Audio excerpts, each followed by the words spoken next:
Hey everybody, welcome to the ATDev Podcast. I'm happy to be joined today by Todd Roberts and Dr. Tina Duong, a research physical therapist from Stanford University. How are you doing today, Tina? Great. Thanks for having me. Yeah, of course. And I know our history goes back a long time. I think we met I think it was 2013, 2014, maybe. Wow. Really? Time flies when you're having fun. Yeah, absolutely. It would be great if you could just give a brief intro on yourself for Sure. our listeners. Great. I'm Tina Duong. As Owen said, I'm a physical therapist by clinical training. I started out in spinal cord injury and pediatrics, and my career has evolved based on, I would say, my profession right now chose me because I didn't know to choose it.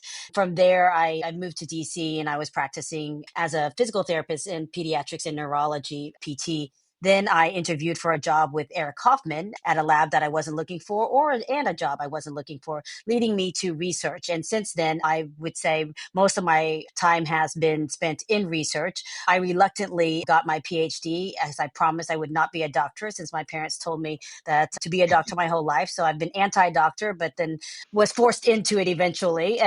So now I direct the research outcomes and development at Stanford.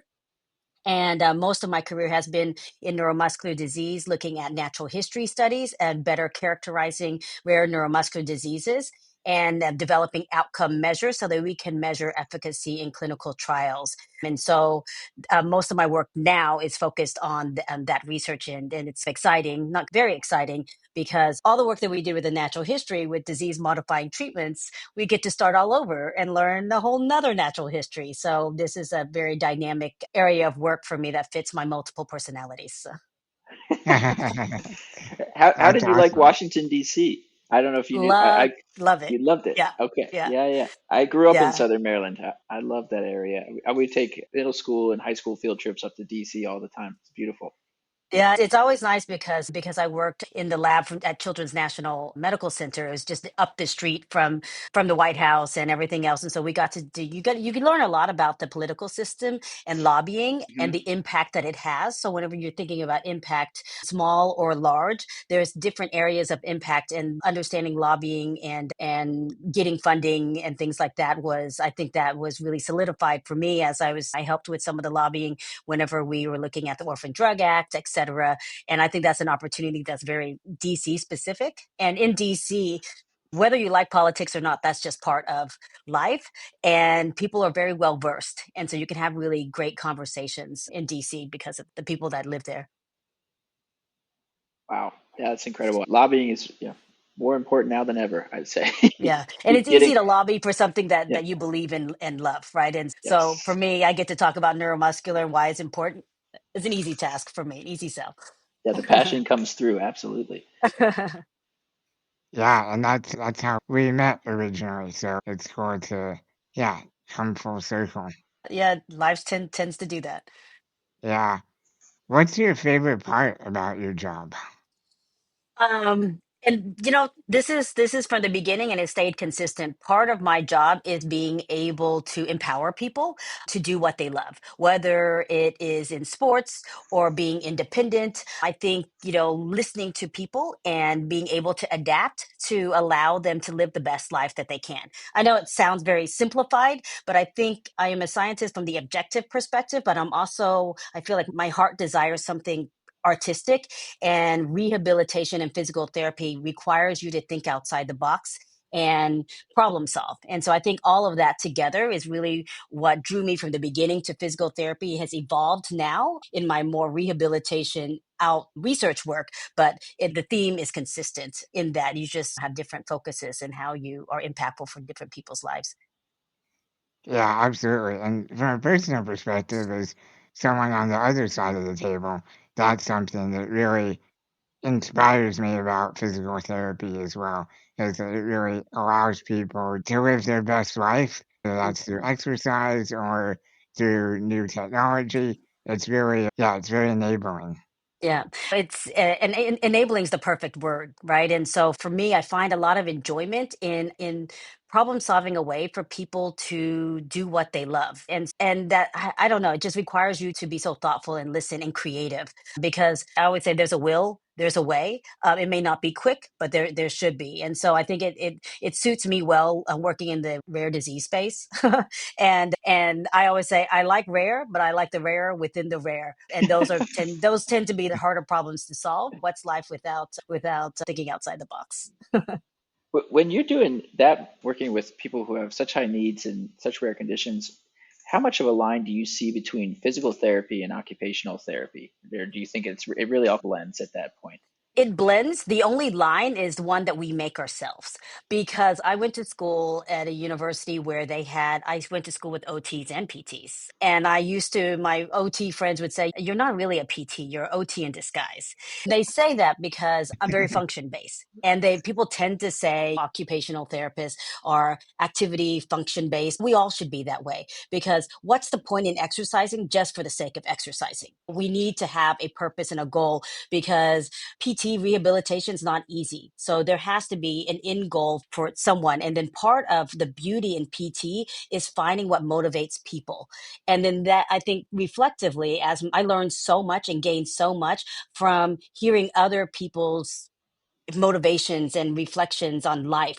It keeps you motivated, and it also keeps you humble. And so I think that there's a mutual beneficial relationship that exists in PT, and you develop a very strong relationships with your patients, especially in rare progressive diseases, because you meet them, and then whether you like it or not, because your patient has this disease, you're part of their life for an extended amount of time, and their family. Yeah, absolutely.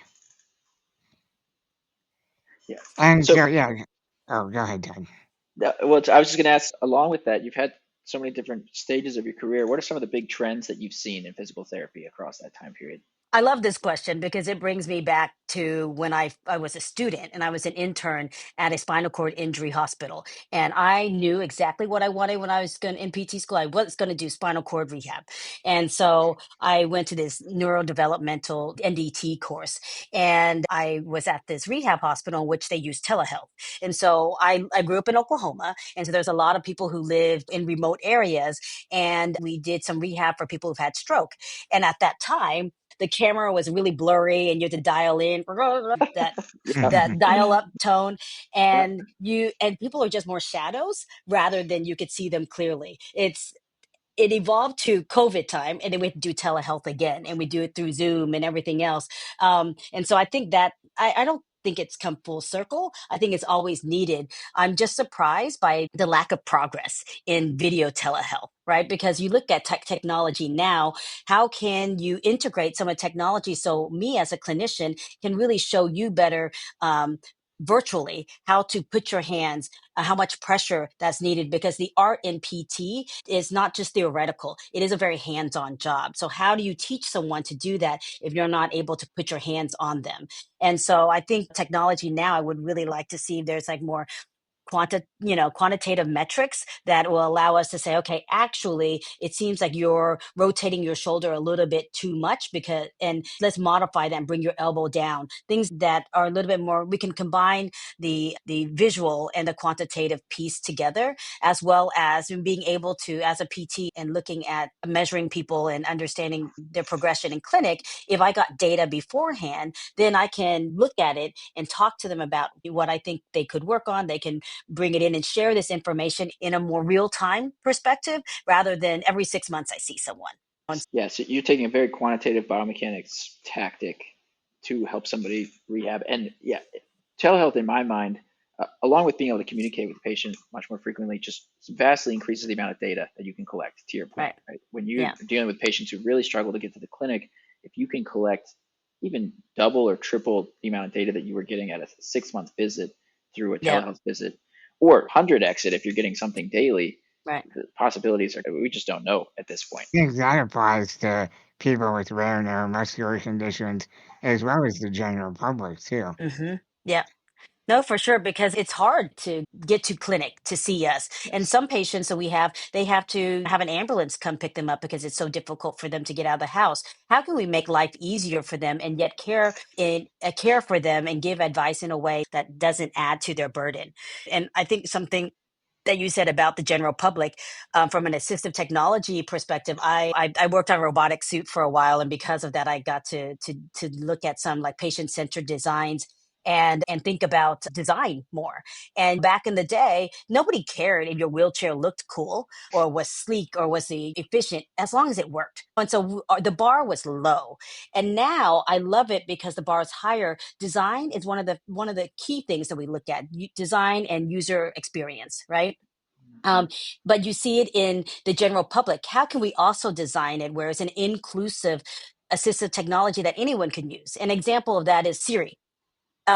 If we make it for the general public, it becomes cheaper for individuals with Yeah. different types of disabilities. And so I think as designers, we should also have that perspective. How can we make it more broad so that we can decrease the cost? Because healthcare and assistive technology is expensive, but assistive technology particularly is not getting paid for because quote unquote payers are considering it a luxury, and it's like moving mountains to get some of these things approved. Yes, exactly. Yeah, And you need to hit certain scales to bring the cost of the technology down, assistive technology or not. And anything that you can, to your point, market to the broader population and people who need assistive technology and drop the cost dramatically. I think another great example is self-driving, right? Yeah, That's something that is going to have be completely life-changing for somebody who could not otherwise drive, but it's right. great for just about anybody that Yeah, would like to yeah. use it. And so you're seeing huge companies dump tons of money into it and eventually commoditize, hopefully, self-driving. Yeah. With scooters. And I Hmm. live in San Francisco and it's hilly, right? I've never seen so many people ride bikes because they have e-bikes. And I'm here Hmm. struggling up a hill and then somebody's just like whizzing through. And I was like, what is that? And somebody just riding an e-bike, but they would not Yeah. have been able to see this part of San Francisco up this hill on a bike if it wasn't for that assistance. And so Hmm. I think what is it? The World Health Organization has a goal to work with designers to make environments more inclusive, to Hmm. improve physical activity. And so I think if we think of this as a spectrum of supporting people's differing abilities to be physically active, then it's not put in a box like, oh, this is for people with disabilities, and so it Hmm. costs you 100 times more for this scooter, rather than if now it is something that for anyone, you may be tired, you may want to use a scooter. And that's the same thing with airports. So I saw a wheelchair in Japan that was just driving around. If you needed to get from gate A to B, there's an app that you can call it to your gate and it'll take you to your gate. As Yeah. far as gates are, you don't have to have a physical disability to use. That's convenient for a lot of people, especially in the aging population as well. Yes. Yeah. Yeah. I think that there are a ton of parallel needs in people in the last decade or so of their life and people with neuromuscular conditions. And as that population grows, the elder population, you'll continue to see that sort of mass market needs mirror Yeah, those of people traditionally needing assistive technology. And you'll start to see more financing flow in at the earliest stage of startups and then grow right. into cheap, accessible solutions, hopefully. For yeah. sure. And I So, Yeah, think people yeah, are starting to yeah. realize that too. In my own life, the trend I've seen is that assistive technology has become more mainstream. And I think a Hmm. large part of that is to the aging population and people realizing that having being fully able bodied is a temporary condition. And ultimately, if you live long enough, you're going to require some form of disability, whether Hmm. that's wearing glasses or Right. having tennis elbow. These solutions, while Yeah, a lot of them are early in research stage or coming onto the market, are ultimately going to benefit far more people than we even know currently. So yeah. it's very exciting to be in assistive technology. No, I agree. I love this story because my little niece, she's 4, and she's gone to a school with people with differing abilities since she was probably 1.5. And in her mind, whenever a kiddo can't walk or can't see, in her mind, it's like, how do I adapt this? If we were all taught at such a young age to be inclusive and think how we can help our fellow man, woman, then everything is about adapting. And so whenever she said, for example, she said they got a dog and the dog obviously couldn't talk. And she said, since our dog can't talk, can we teach it sign language? And I'm just like, what? That's great. I wish everybody thought that way. This person can't walk. Can we give him a wheelchair? I just think that part of it also is social. We need to not be mutually exclusive of our friends and family and coworkers and such that have differing abilities, and assistive technology should just be part of daily life, right? But having the options to do it. But right now it's not because it's too expensive. Exactly. So I think I love that story about your niece, and that transitions really well into our last question here. So, what advice would you have for young people who are interested in getting in physical therapy, occupational therapy, etc.? First, know what it encompasses, and because do what you love. I think why I love physical therapy is that what I started and the reason why I went to physical therapy is totally different in a sense than what I'm doing now. You can always pivot, but the similar construct still exists there. Whether you're a PT for the Giants or the Warriors, or you're like myself, work in a hospital and academic setting. I think really it is to do what you love, find what you love, and observe different professions doing it, and of course stay curious, critically think. I think that's what is really needed these days, being that information is passive versus an active event to learning these days. And just like Confucius says, if you love what you don't work a day in your life. I really strongly feel that way. Yeah, there's moments where you don't like it, but at least most of your job should be something that you enjoy. Yes. Yeah, you still got to Yeah. write grants sometimes. We don't love Yeah, writing grants, but yeah. doing the grants Like it is or great. not, money still makes the world go round because you can't Yes. do anything without it. So yeah. Awesome.